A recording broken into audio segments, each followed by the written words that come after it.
उम्मीद है पाकिस्तान जल्द फ़लस्तीन अपनी फ़ौज भेजने का फैसला करेगा।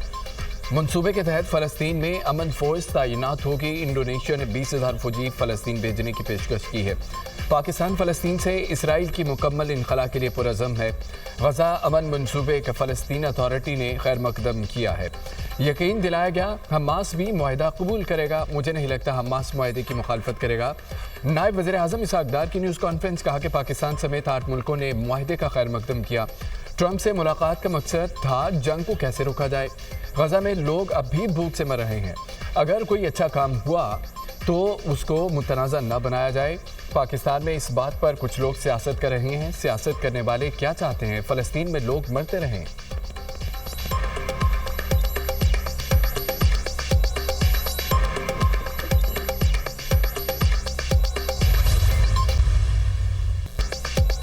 हमास अमन मंसूबा कबूल करे या इसराइल का मुकाबला करे, एक का इंतखाब करना होगा। ट्रंप की वार्निंग। हमास ने मंसूबा कबूल ना किया तो उन्हें ज़्यादा नुकसान होगा। हमास के पास अमन मंसूबा कबूल करने के लिए 3 से 4 दिन का वक्त है। अरब मुल्क और इसराइल अमन मंसूबे को तस्लीम कर चुके हैं। अमरीकी सदर का फौजी सरबराहान से खिताब। फील्ड मार्शल की तारीफ को अपने लिए एजाज़ महसूस किया। फील्ड मार्शल पाकिस्तान में बहुत अहम शख्सियत हैं। ट्रंप की एक बार फिर सैयद आसिम मुनीर की तारीफ कहते हैं कि फील्ड मार्शल ने कहा है कि आपने जंग रुकवा कर लाखों जिंदगियां बचाई हैं। आसिम मुनीर का मेरी तारीफ करना किसी एजाज से कम नहीं। पाकिस्तान और भारत जंगबंदी का भी फिर जिक्र।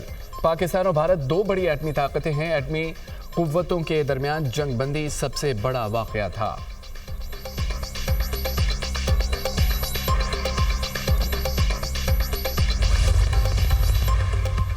सेक्रेटरी जनरल अक़वाम मुत्तहिदा का गज़ा जंगबंदी मुआहदे का खैर मकदम। अंतोनियो गुतरेस का मुआहदे की मुकम्मल पाबंदी पर जोर। कहा जंगबंदी मुआहदा अहम और सलामती की तरफ पहला कदम है। गज़ा में अगले मरहले की राह तलाश करना ज़रूरी है। इमदाद की बिला रुकावट तरसील और यरगमालियों की रिहाई यकीनी बनाई जाए। अंतोनियो गुतरेस की फ्रीकेंस से समझौते की पासदारी की अपील। कहा गज़ा जंगबंदी मुआहदा टूटने से तबाही मज़ीद बढ़ेगी। मुआहदे की खिलाफ वर्जी सूरत हाल को इंसानी आफत बना देगी। जंगबंदी के बाद खित्ते की बेहतरी के लिए सियासी हल की राह खोलना होगी।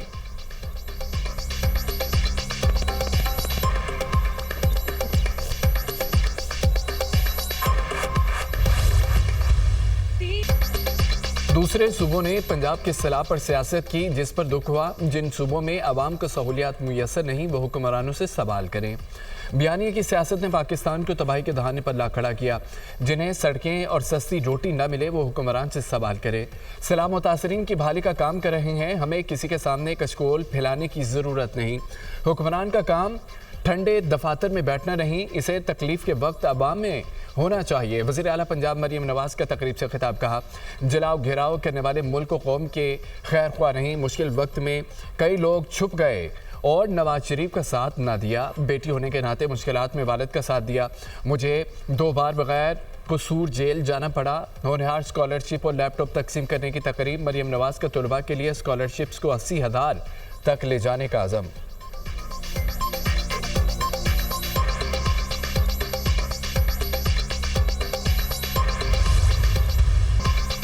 पीपल्स पार्टी मरियम नवाज की तकारीर से नाला। कौमी असम्बली और सेनेट से वॉकआउट कर दिया।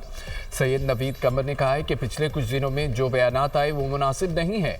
हमें कोई फीस नहीं मिली कि हुकूमती बेंचेस पर बैठें। ऐसे ही हालात रहे तो अपोजिशन बेंचों पर चले जाएंगे। वज़ीर क़ानून आज़म रज़ी तारण ने मरियम नवाज़ के बयानात पर मुआज़रत कर लिए। कहा किसी की दिल आज़ारी हुई है तो हम मुआज़रत ख्वाह हैं। सियासत में ऐसी बातें होती रहती हैं। हम मिल बैठ कर मसाइल हल कर लेंगे। पीपल्स पार्टी अरकान के सेनेट में भी एहतजाज। जब तक वज़ीर आला पंजाब माफ़ी नहीं मांगती किसी किस्म की कानून साजी में शिरकत नहीं करेंगे। ज़मीर गोमरू का इजहार ख्याल। राना सनाउल्ला ने कहा है कि वज़ीर आला पंजाब ने किसी को कोई धमकी नहीं दी। अगर कोई पंजाब को गाली निकालेगा तो उसका जवाब वज़ीर आला नहीं देना है। अगर आपको कोई गिला है तो बैठकर बात करें। पंजाब ने कभी किसी का पानी चोरी नहीं किया, ना ऐसा कहा गया।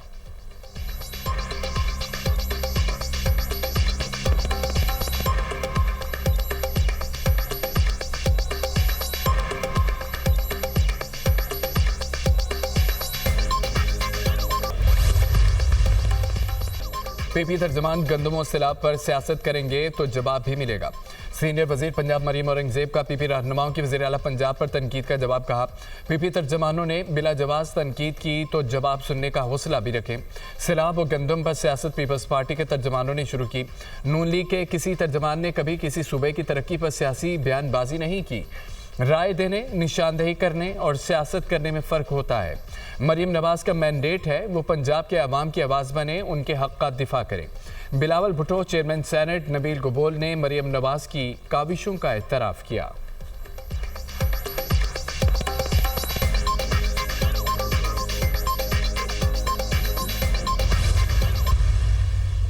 अलीमीन गंडापुर की अलीमा खान पर इल्ज़ामात की वो चार वज़ीर आला खैबर पख्तूनख्वा का तहरीक इंसाफ में ग्रुप बंदी का एतराफ़। पार्टी में बहुत बड़ी तकसीम आ चुकी है। माइनस पानी मुहिम और पार्टी तकसीम अलीमा खान का बुनियादी किरदार है। इसी वजह से पार्टी में मायूसी फैल रही है। कुछ व्लॉगर्स टारगेट करके पार्टी में तकसीम पैदा कर रहे हैं। व्लॉगर्स से अलीमा खान का रब्ता है, वो उन्हें मना करने के बजाय शय दे रही हैं। बानी की बहन के बेटे पर जब गिरफ्तारी की बात आई तो 3 दिन बाद रिहा हो गया। अलीमीन गंडापुर का बानी से मुलाकात के बाद वीडियो पैगाम कहा कि बानी को बताया उनकी रिहाई के लिए कोशिशें नहीं, ग्रुप बंदियां हो रही हैं। पार्टी में हर शख्स ग्रुप बंदियों का सहारा लेकर ज़ाती मफादात हासिल कर रहा है। बताना फ़र्ज था, परवाह नहीं, बानी पीटीआई की फैमिली है, मुझे कुर्सी और ना ही ओहदे की परवाह है।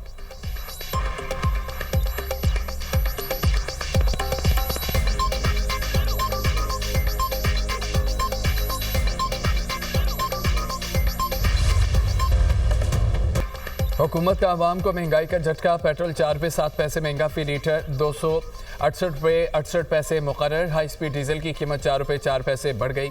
नई कीमत 272 रुपये 77 पैसे से बढ़कर 276 रुपये 81 पैसे हो गई। वजारत खजाना ने पेट्रोलियम मसनूआत की कीमतों में इजाफे का नोटिफिकेशन जारी कर दिया। नई कीमतों का इतलाक आइंदा 15 रोज़ के लिए हो गया।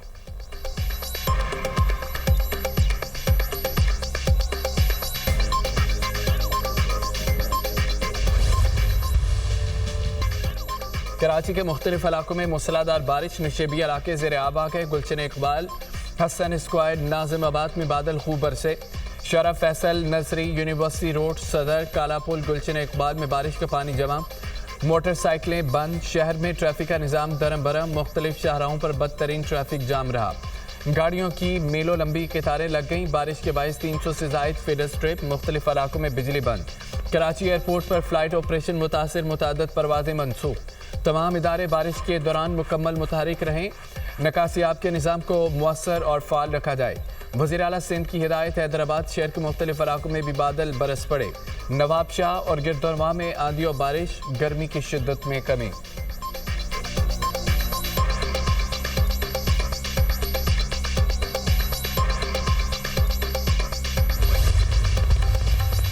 इसराइल नाजायज़ रियासत कभी कबूल नहीं करेंगे।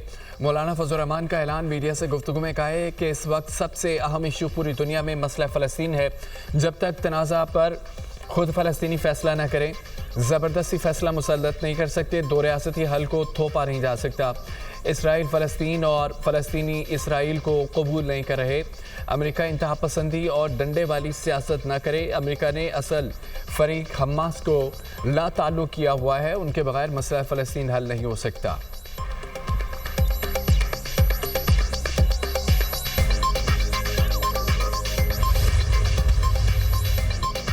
खैबर पख्तूनख्वा काबीना से 2 वज़रा मुस्ताफ़ी।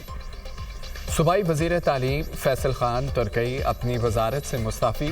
सूबाई वज़ीर आपाशी आक़िबुल्लाह ने इस्तीफ़ा वज़ीर आला को भिजवा दिया। अलीमीन गंडापुर ने दोनों वज़रा के इस्तीफ़े मंजूर कर दिए।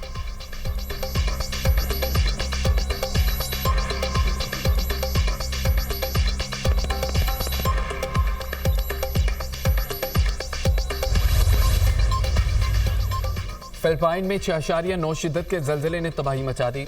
बास्केटबॉल मैच के दौरान स्पोर्ट्स कॉम्प्लेक्स ज़मीन बोस, 20 अफराद हलाक, मुतादिद ज़ख्मी हो गए। हलाकतों में इजाफे का खदशा। मलबे तले दबे अफराद को निकालने का सिलसिला जारी है। ज़लज़ले से कई रिहायशी इमारतें भी गिर गईं। तालीमी इदारे भी शदीद मुतासिर। ज़लज़ले की गहराई 10 किलोमीटर और मरकज़ मगरबी पाल्मपोन का इलाका था।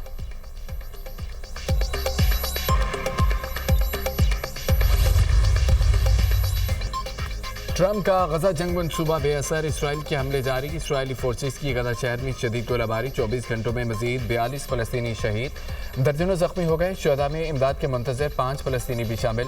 गजाई किल्लत से शहीद बच्चों की तादाद 150 तक पहुँच गई। जंग में शुहदा की मजमूई तादाद 66,097 हो गई। 1,68,536 फलस्तीनी जख्मी हो चुके। उधर गजा जंगबंदी के लिए इसराइली फौजियों के वालिदैन सरापा एहतजाज। हुक्मरान जमात के हेडक्वार्टर की तरफ मार्च, नेतन्याहू के खिलाफ एहतजाज में इसराइली फौजी भी शामिल हैं। गजा में जंगबंदी करके फौजियों को वापस बुलाया जाए, मुजाहिरीन का मुतालबा।